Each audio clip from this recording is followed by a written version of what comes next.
bihi Rasulullah. Coba perhatiin deh. Yang paling percaya dengan kabar Nabi siapa? Setelah Khadijah, Abu Bakar As-Siddiq. Abi Quhafah namanya kalau tidak salah.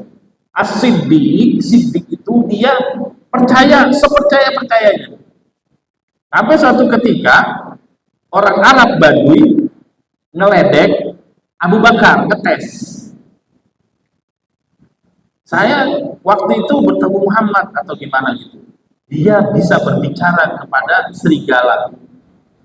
Apa kata Abu Bakar? Kalau Nabi Muhammad yang berkata sodak itu, aku percaya dan yakin. Sampai kisah apa? Turunnya perintah sholat untuk meyakinkan Abu Jahal dan Abu Lahab itu, untuk meyakinkan kota Mekah supaya tidak beriman dengan perintah sholat. Dia bawa ke Abu Bakar itu semua orang-orang Quraisy ketika turun perintah sholat. Dan itu sudah mulai gundah itu para kaum muslimin, ada yang mulai goyang tuh kayak mana nih. Kok tiba-tiba satu malam naik ke langit, turun, disuruh sholat. Gerakannya begini, hanya 2 rakaat pertama. Kata Abu Jahal, nih Abu Bakar kalau dia nggak percaya beres sudah, nggak ada lagi yang menyembah Tuhannya Muhammad. Tapi apa?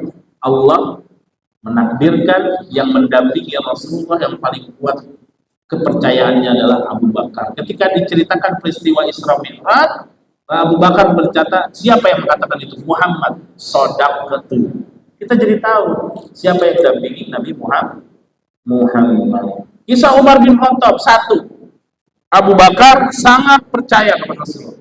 2, Umar. Siapa Umar? Paling galak. Bahkan sebelum Islam, Umar bin Khattab ini apa jamaah? Suka minum minuman yang memabukkan. Bahkan dia akan keluar dari rumahnya untuk menyiksa orang yang masuk Islam sebelum apa? Sebelum masuk Islam. Tapi dengan sirah nabawiyah ini kita jadi tahu bagaimana prosesnya Umar masuk Islam. Kan yang Bapak Ibu tahu kan, adik-adiknya baca Quran kan, surat Toha, tempeleng kan, jatuh ini dan sebagainya. Sebelumnya ada peran Rasulullah. Rasulullah berdoa kepada Tuhan, Allahumma izzil Islam bi umaratain, bi ahadi umaratain. Ya Allah, kuatkanlah Islam ini di antara satu Umar bin Khattab atau Umar bin siapa Bapak? Umar bin Hisham. Siapa dia? Abu Jahal.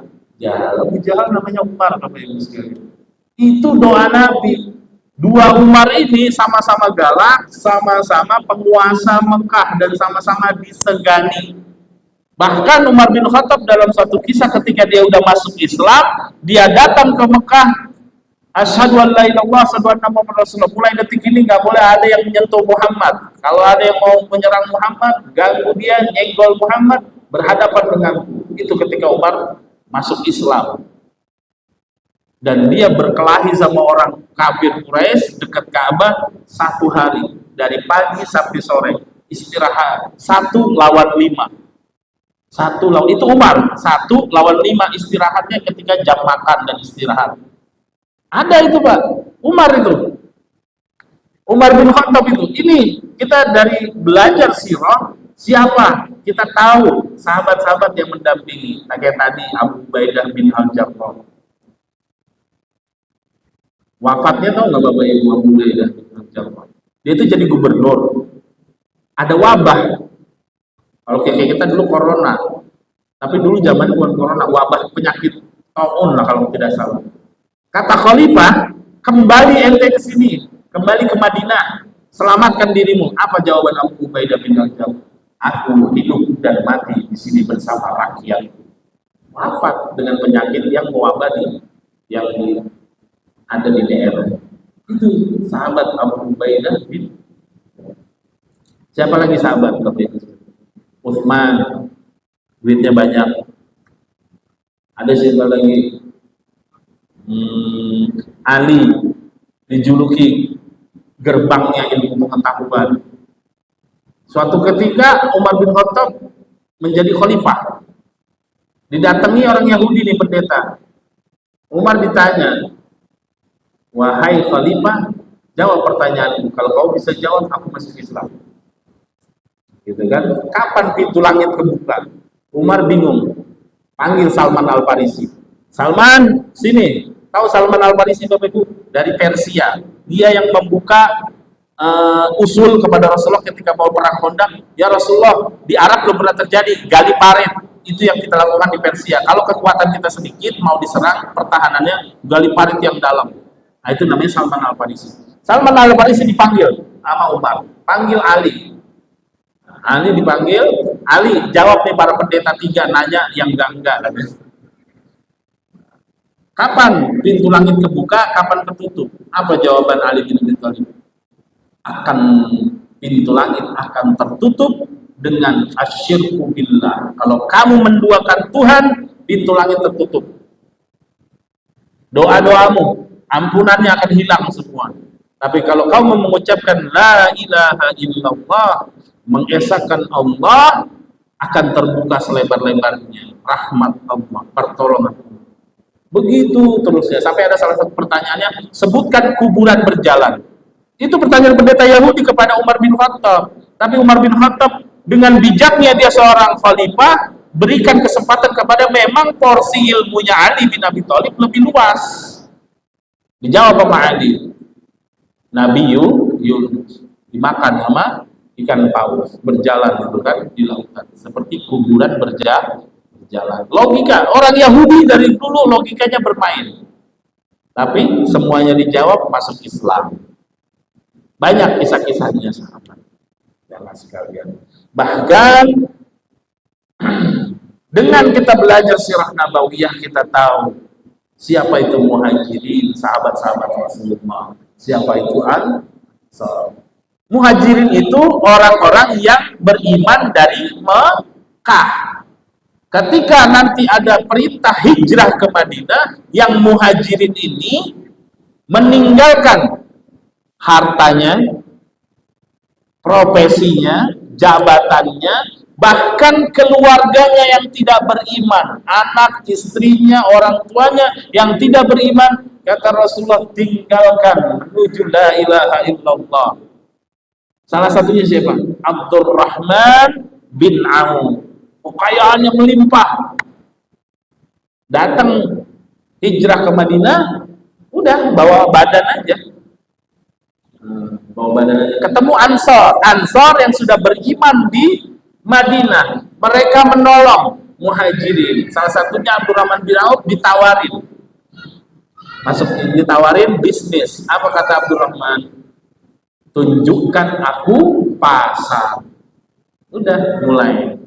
Itu hebatnya. Ini kita disuruh hijrah minta modal, minta badal fakir. Badal fakir itu pengganti yang hilang. Kalau ini Rasulullah, para sahabat, sampai Abu Bakar itu kan anaknya belum masuk Islam. Ketika perang Badar itu, kalau tidak salah, anaknya Abu Bakar itu ngelak, nggak mau ketemu Abu Bakar. Pas sudah masuk Islam cerita, wahai ayahku, tahu nggak waktu perang Badar? Aku selalu melihatmu dan aku menghindarimu agar aku tidak bisa bertemu denganmu. Apa jawaban Abu Bakar? Seandainya aku ketemu, aku tebas kau. Karena engkau posisi tidak beriman kepada Allah, dan itu kita perjuangan li'ila'i kalimatillah dalam perang Badar. Seperti itu. Bahwa inilah orang muhajirin dan ansar, segitu mereka kuatnya, azamnya, mengikuti taat perintah Rasulullah.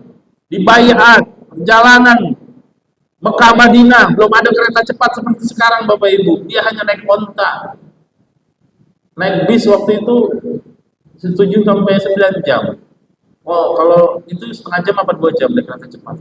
Berarti kalau jalan kaki berapa hari kita bisa bayangkan. Mereka berjalan. Ini belajar sirah nabawiyah, pertama tahu jati diri Rasulullah, tahu siapa sahabat yang mendampingi di sekelilingnya. Ada yang selalu yakin dan percaya, jadi menguatkan informasi, saya percaya. Ada yang galak. Siapa? Umar bin Khattab ketika masuk Islam ditantangin satu Mekah itu di Ka'bah. Yang berani lawan saya. Udah tahu rananya, 1 lawan 5. Keroyokan sudah pernah terjadi. Siapa? Umar bin Khattab. Dikeroyok dari pagi sampai sore, tapi menang terus. 1 lawan 5. Ilustrasinya di kisah sirah sahabat itu, Umar itu kalau naik kuda kakinya nempel ke tanah. Nah, itu kakinya nempel ke tanah. Sakit. Kalau berburu singa sama kayak paman Rasulullah Hamzah. Itu singa digendong di punggung. Kalau sekarang kan yang digendong alat pancing, pancing mania. Kalau dulu zaman Rasulullah singa yang digendong, berarti kulitnya buat. Nah, tapi dengan perkembangan zaman, singa hewan yang dilindungi dan dilestarikan. Kalau dulu ya memang binatang buas, belum ada undang-undang diambil untuk jaket, kulit dan sebagainya. Makanya mereka berburunya singa. Itu Hamzah, Muhammad Rasulullah dan Umar bin Khattab. Janji Allah bagi orang muhajirin dan ansar surga bagi mereka yang taat dan